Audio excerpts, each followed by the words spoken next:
Rural Ontario has no shortage of haunted areas, houses, barns, cemeteries, for that matter. Paranormal activity, though, sometimes attaches itself to inanimate objects.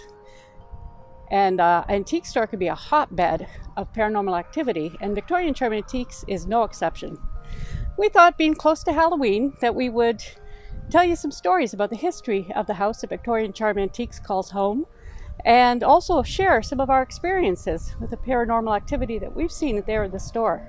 So come on with us and learn about the haunted history of Victorian Charm Antiques.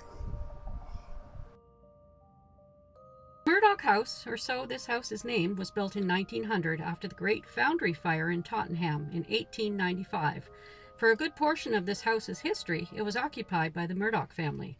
Walter and Jane Murdock were of Scottish descent, and they married and settled in Tottenham in 1929.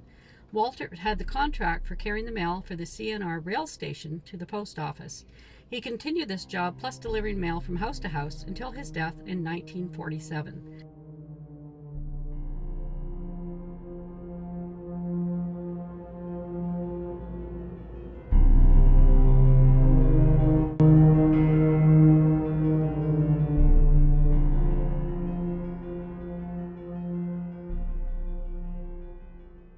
The rest of the family kept the route going. In all, it was in the family for 48 years. Legend has it that the main part of our store, the north room, was a designated wake room. Back in those days, it was not unusual to hold viewings of the deceased at the family home. Coincidentally, we see a lot of activity in this room.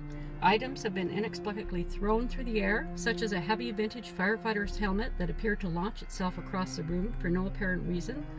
The lights flicker on many occasions, doorknobs turn on their own and doors open, and multiple psychics claim to have seen spirits of children playing with the vintage toys, especially during Christmas when there's a lot of decorations and vintage toys on display.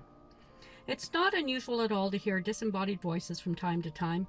One time I was in the store alone and I heard someone say, "Hello," loud and clear. I replied, "Hello," and walked into the other room only to find it empty.